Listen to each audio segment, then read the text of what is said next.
A 63-year-old diabetic who was apparently suffering a low blood sugar episode, being confused, went into a gas station and, believing himself to be the owner of the store, grabbed beer and milk and then went outside and began to drink them. The actual store owner called the police seeking help for the man, believing him to be suffering some sort of mental emergency. But when the police arrived, they immediately went hands-on, trying to grab the man's beer, and then just body slammed this elderly diabetic man onto the concrete ground. Ground man, bud. Let's go to the ground man, bud.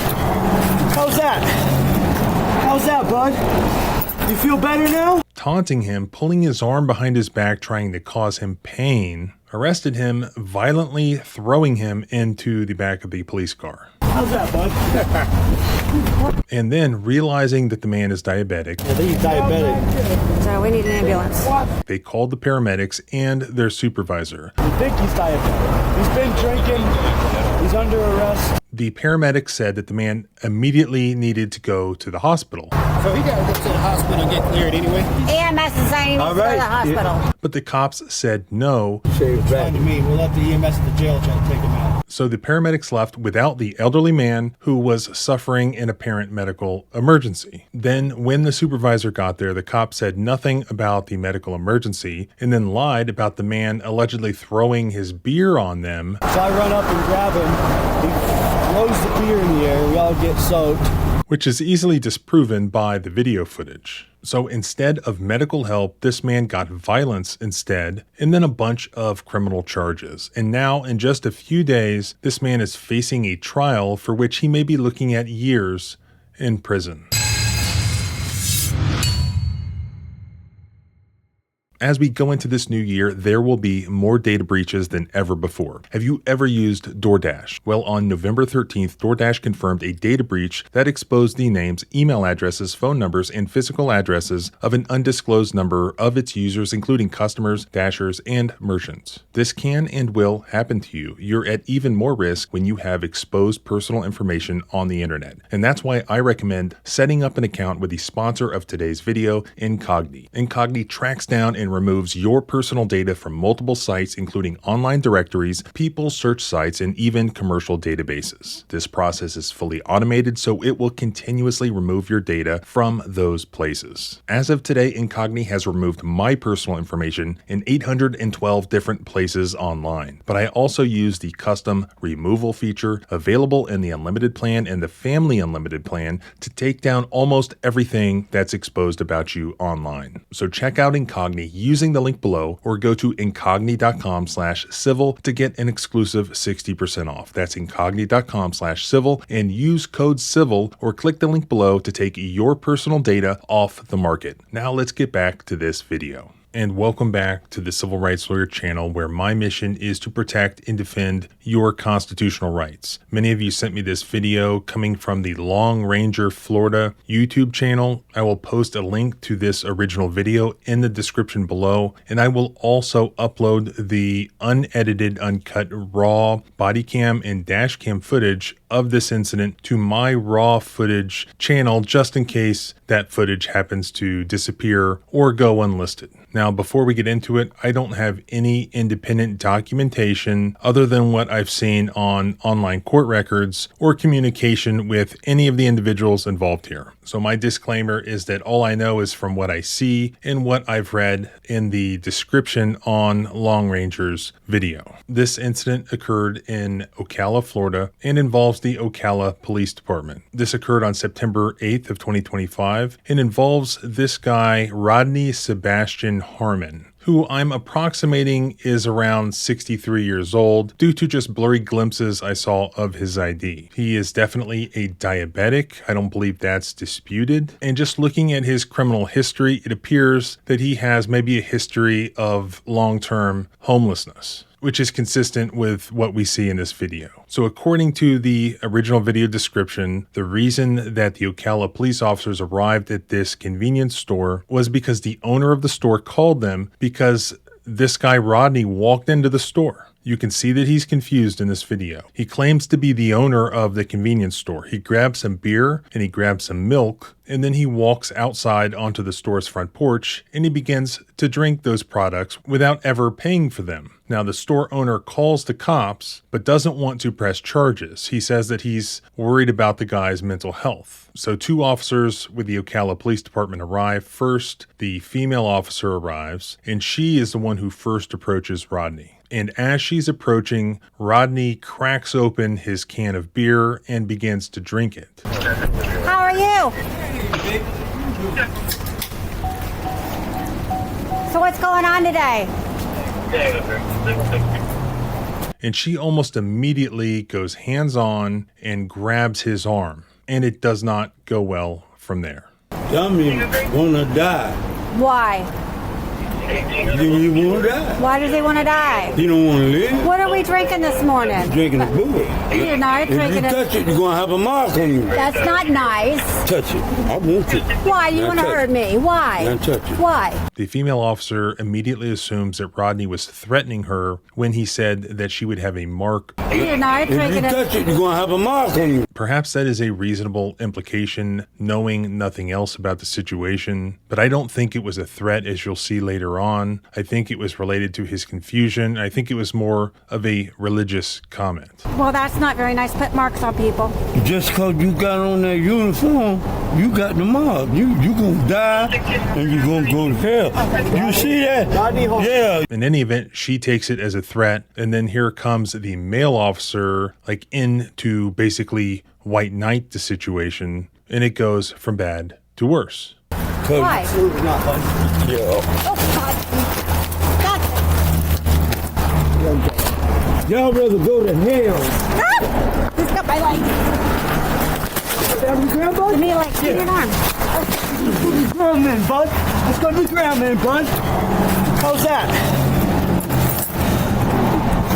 How's that, bud? You feel better now? Do you feel better for fighting us for no reason? Now you got me covered in beer for what?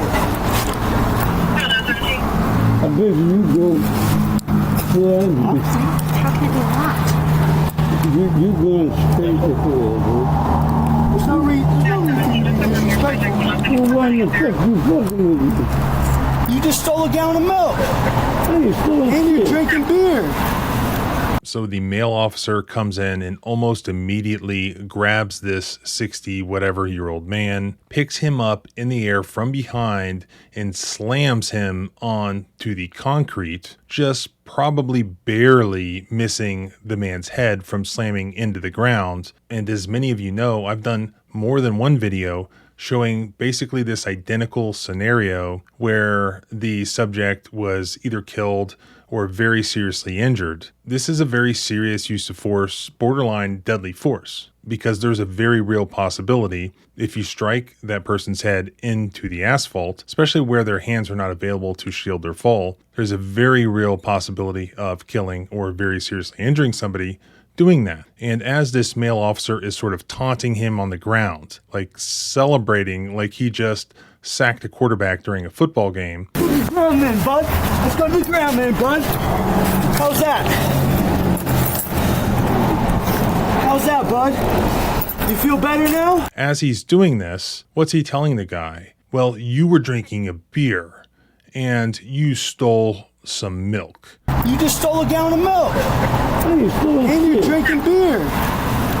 And you were being disrespectful. So as of right now, those are the criminal allegations against this man that are being told to him as for why he was just body slammed onto the ground. As I've explained many times, the courts analyze whether or not force used by police officers, whether or not it's excessive, by looking at the 3 gram factors. And the very first gram factor is whether or not it's a serious crime that the person is suspected of having committed. So here we have the questionable if crime of drinking a beer like right in front of this place. Now the sign in front of the building he's standing under, ironically, says that it's illegal. Is it illegal? I'm not a Florida lawyer. I don't know. Doesn't really matter for my purposes, because even if it is illegal, it's undisputed that it would be a very, very minor crime, not deserving of a very severe level of force being used. being disrespectful to a police officer or anyone else is not a crime at all. And not paying for beer or milk, okay, very minor crime. None of that would justify using a very substantial amount of force. That's no shit. That's my motherfucking shit. That's my shit. I own the whole store. I own the view. What is your name, hon? Carmen Jesus. Carmen Jesus. Carmen Jesus face. The first, the last. I don't think I'm going to find that The in David. first, the last, and always be. No, it's not. Here, give it to me. I'll fix it. I'll put it back on. Y'all got the mark on you because you come up and try to bogart me at my own store. How you gonna bogart me or something I was born with? Have you taken any drugs today? You know something? Huh. Y'all both of y'all got a mark on you. Well, that's not very nice. Put marks on people. Just because you got on that uniform, you got the mark. You gonna die and you gonna go to hell. You see that? Yeah. It just blows my mind that in video after video I've done involving elderly people being arrested or confronted by police officers, they continuously accuse the individual of being on drugs. Do you take any kind of medication or something? No, your pupils are very, very, very tiny, pinpointed. Can you look up in the air for me? I don't drink. I don't drug. Go ahead and turn around, put your hands behind your back for me. You got cocaine in your nose. Yeah, that's a lie. That's a lie. It never crosses their mind that the individual could be suffering from dementia or could be suffering from low blood sugar and be a diabetic. It's always either drugs or you're just some criminal disrespecting me. And instead of recognizing the obvious that this man had dementia, that he was confused, they repeatedly accuse him of being intoxicated and not just physically, but verbally abused this poor guy. How much you had to drink today? Get this off, it hurts my hand. How much have you had to drink today? Come on, this is hurting my hand. It seems it's getting off it. Please get it off. Sir, how much have you had to drink today? My wife is in here. I'm not asking about your wife. Damn, let's get this off. I'm asking about how much you had to drink. Oh, God, it hurts my hand. It hurts. Here, it seems extremely obvious that this guy is confused. And again, he's making these religious connotations about you're marked because you're wearing a uniform and you're going to hell and so on. Well, that's not very nice. Put marks on people. Just because you got on that uniform, you got the mark. You gonna die and you gonna go to hell. You see that? Yeah. And they're completely oblivious to the fact that this guy is having a mental episode of some sort, and they're taking it as threats still. And with diabetics in particular who are suffering an episode of low blood sugar, it's very common for them to not only be confused, but to also be combative. And this individual continues to be that way as they take him handcuffed back to the police car. Whatever he's suffering in his mind, he's trying to physically resist their efforts at bringing him to the police car. But they get him there, and then the male officer, I guess his adrenaline is going once more, and basically he's going to engage in yet another football celebration as he shoves this elderly, handcuffed, diabetic man into the back of his police car, then boom, slamming the door. How's that, bud? What in your face?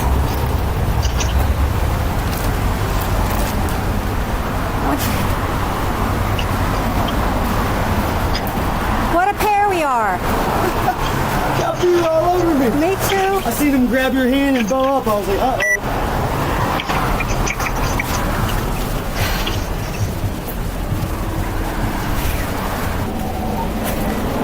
259513. Hey, will you watch him while I go get information? Yeah, he's got no further one on him. Okay. And then the female officer goes inside the store. She speaks with the store owner, and she's basically almost shocked to hear that the guy doesn't want to press any charges for the milk and the beer that the guy didn't pay for. And the store owner further explains that he was just concerned that this guy was having a mental episode or that he was crazy, and he was concerned about his well-being.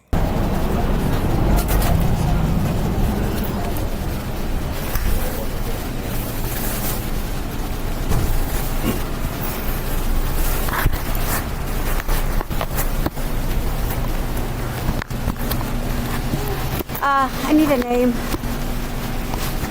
I need a pen. Yes. Was he already trespassed? If he was long time ago. Right. You saw him. Who saw him steal the beer and the drink? Yeah, we both. Both. Can I get your name, please? Yeah. How much was the milk? Yeah, just And $5 beer. and $1.63. That's not the problem. Just he's crazy. We just need it. You don't want him charged for the. It's okay. We just fought him, right? Huh? We just fought him in the parking lot. He's nuts. He was saying this was his store. He can take whatever he wants. Okay.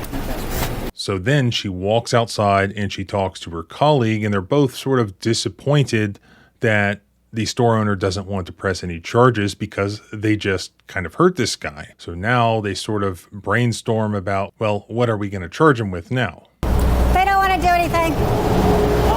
They don't want to do anything. He's still an open container. He still fought us. Yeah, he's still resisting. He gets active. I think that's a felony. Well, I think. What are you doing? Shit. Huh? Go for shit. Okay, buddy. That's what you is. Okay. Go for shit. Oh, everybody. They go. want him Baker acted is what they want. Do you use the paramedics in your house? No, you do. You do. No. We do if they can clean our uniforms. Just say I get some baby wipes or something. I smell like beer. Yeah. Look, it's all down my pants. Yeah. Well, I'm sure it's all over you too. Hey, now we can go drinking and they won't know.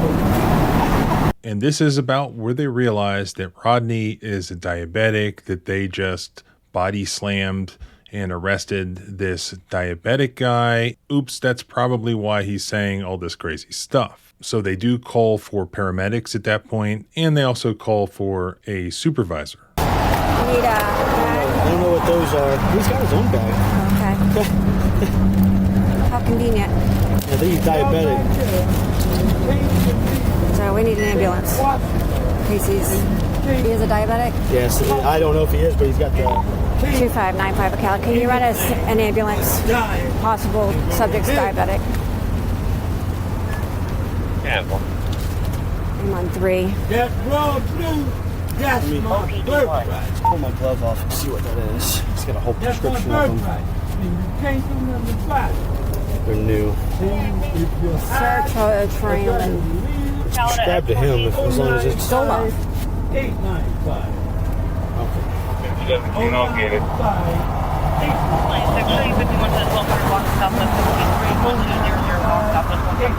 You sure you called the sergeant? No, I said I didn't. I thought you asked him. Okay. I'm working on it.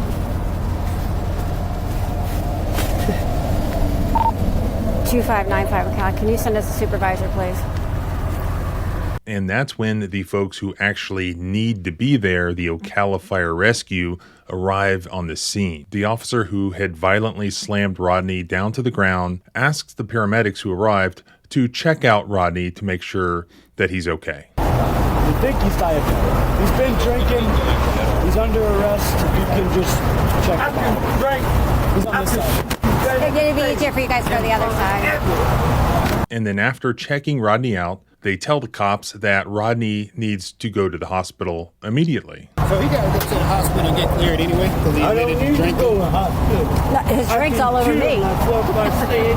Do some vitals on him. At one point, it's mentioned that Rodney is signal 20, He's also signal 20. Whatever. which apparently means that he is possibly intoxicated. He had been drinking. So for a diabetic, that means he needs to go to the hospital immediately. Obviously, the officers knew that he was drinking. The paramedics knew that Rodney was drinking, which also, by the way, means that Rodney is not in a condition to decline medical treatment here. He has to be taken to the hospital. So what does the same officer who violently slammed Rodney onto the ground say in response to this? He basically says, well, no, we're not going to take him to the hospital. We'll just take him to jail and let the jail EMS deal with it. No. I'm not letting poke you. I'm cute. But we gotta check your blood. Can we check your blood, please? EMS is saying he needs to go to the hospital. It's gonna be over. That's what they said. All right. What they give you? What's the reason you have to go out? Ricochet rabbit. Why does he have to go out?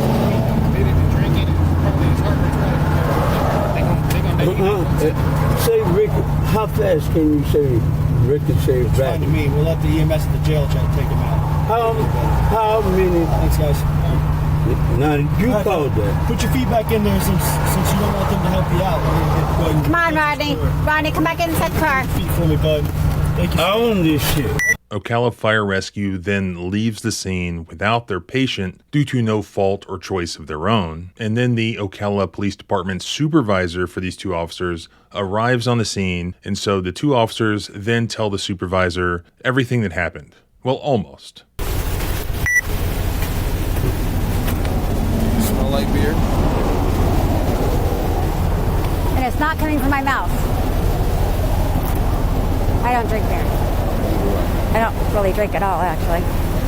Well, Probably should, but I don't. You can listen for yourself, but I don't hear anywhere where they mention that this guy is having a possible diabetic episode or that the store owner has reported that he's having a mental emergency. Nor do they apparently mention that Ocala Fire Rescue said that the guy needs to go straight to the hospital. Instead, there's basically a cover our own asses meeting between these three officers where they discuss the fact like, all right, there was a violent use of force. What are we going to charge this guy with? And so the female cop goes first, and she doesn't mention anything about Rodney physically assaulting her or battering her in any way. She just has a beef about the fact that he was drinking a beer when she arrived. So this guy opened a beer in front of me. I was like, what are you drinking? I'm taking it from you. And then he's like bowed up, and then he came in, he got thrown on the ground. Not him, this guy. And basically he sold food. They don't want to do anything about the stuff he sold. However, he was trespassed from here in 2018. So he's got open container. He's got resisting. He's got trespass. open container. Open container, can I say that? You can, they'll know what they do from 2018. Oh, well, that's what I was... But you still got the open container. Where did it happen over here? Right there in the corner. Then perhaps sensing that that explanation wasn't good enough, the male officer then steps in and gives a more descriptive alleged justification for the violence that he used against Rodney. Yeah, I pulled up. She approaches him to talk to him, and he she tries to take the beer from him. He takes his hand away. She tries to grab the beer. He grabs her hand like this, and he says, "If you touch me, I'm gonna fight you." And while he is correct that the video footage does show that Rodney did, after his arm or his beer was grabbed by the female officer, he did grab her wrist. That's not nice. Touch it. I want it. Why? You want to hurt me? That was accurate. But then the officer goes on to allege that after that happened, Rodney threw his beer on the two officers. So I run up and grab him. He throws the beer in the air. We all get soaked. And we can see on the dash cam footage that that was clearly false. Rodney never intentionally threw his beer on these two police officers. It was because they grabbed his arm in which he was holding the beer and they caused it to spill. Then based on what he was told, the supervisor then says, well, two charges apply. One is resisting with violence for Rodney putting his hand on the female officer's wrist, and then for allegedly throwing his beer on the officers. That then qualifies for the more serious felony battery on an officer charge. So do it for battery on Leo and resisting with violence. It's two separate things. If you try to grab him and he grabs you... I don't know, did he grab me? He grabs your wrist like this. He's resisting with violence. That's I why don't know, he was tripping. He was doing this to my leg when we were trying to walk him, and he kept wrapping his leg around mine. And he was kicking. Do you need medical at all? So I already showed you the dash cam view of the alleged beer throwing. So let's look at the female officer's body cam. It provides a closer view of Rodney's hand that was holding the beer. I want it. why? You want to hurt me? Why? Don't touch it. Why? Why? Yeah. Oh, God. God. I mean, I guess there is some argument that Rodney could have sort of flicked his wrist slightly towards the male officer as the beer was spilling. I suppose there's at least something there that a jury could look at and say, well, maybe he sort of intentionally spilled the beer in one direction. I don't know. Let me know what you think watching that footage. I think it's actually pretty absurd to try to get that guy on a felony charge of battery on a police officer for allegedly spilling his beer in the wrong direction, however you see that footage. So then the supervisor basically just directs the female officer to go ahead and take Rodney to jail and book him. And from the records, it appears that Rodney spent quite a bit of time in jail after that arrest. He called them, but he refused. He's refusing. Oh, there he came and But he's also signal 20. whatever. They got a room for him. Mm-hmm. Yeah, room for battery and resisting arrest. With? Yeah. Even if he's telling you, if you do that, I'm gonna. No, I don't. On the blame. Okay. All right, I'm going. You need me for anything? I'll watch your video. So looking at the publicly accessible court records in Marion County, Florida, it looks like there were 3 criminal charges filed against Rodney. One was the felony battery against a police officer, which I think, according to the supervisor, is for allegedly throwing the beer on the officers. And also the charge for resisting with violence, which, again, according to the supervisor, was for grabbing the female officer's wrist. And also a charge of open container or something like that. Now, the court records show that the open container charge and the resisting with violence charge were dismissed by the prosecutor, leaving only the felony battery against a police officer charge. So if my understanding is correct, the only thing he's facing criminally now is the allegation that he intentionally and feloniously threw beer on these 2 police officers, which, as we've already discussed, is pretty sketchy at best. It seems to me that the strongest charge, what they had him on, was the resisting with violence.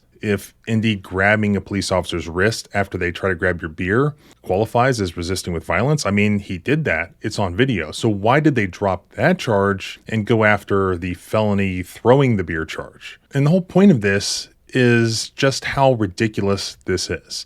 And things like this happen all the time because nobody's watching. It's undisputed that this guy had issues. He needed medical treatment. He needed medical help. But he got violence used against him and he got thrown in jail for what looks like an extended period of time. And now prosecutors are trying to back up the cops here, it looks like, by getting a felony charge on this guy just to justify the violent use of force that they used on him. Had there been no body slam here, I don't think they'd be trying to get him on a felony. But because it was this violent use of force, they're trying to justify that with a felony battery on an officer, which sounds like, oh my God, felony battery on an officer. But then when you, the public, see the allegation, this alleged flick of the wrist and spilling some beer, oh my God, on these police officers, that they're taking this guy who has all these problems and actually needed help, and they're putting him in an even worse position, or maybe better if he's been homeless. Maybe he wants to be in prison. I don't know. But this just does not seem right, the way they treated this guy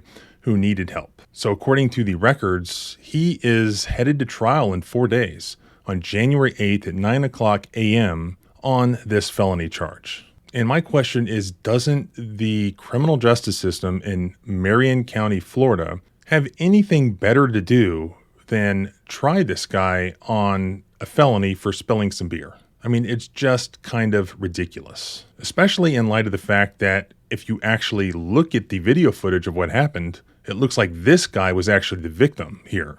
Yeah, he did do something wrong. I'm not going to argue with the fact that there was cause for a detention here in the first place, maybe an arrest, it doesn't matter. My problem is that excessive force was used. And then after excessive force was used, it's being covered up by what I would call a malicious prosecution for an excessive charge. Okay, convict him on the open container charge. Convict him on resisting with violence even for grabbing the wrist. I mean, he did that. And kudos to the Ocala Fire Rescue here for actually trying to do the right thing. But what are you going to do when the cops won't let you have your patient? Let me know what you think in a comment. Watching that footage, do you think that there was an intentional throwing of the beer on any police officer here. Hopefully the prosecutors will do the right thing, or the judge will do the right thing and not convict this guy of a felony. But we'll have to see. If I hear anything else, I'll do an update. And you can follow along by subscribing both here and at the blog at thecivilrightslawyer.com. You can follow me on X at JohnBryanESQ. Remember, our rights don't end where your fear begins. Freedom is scary.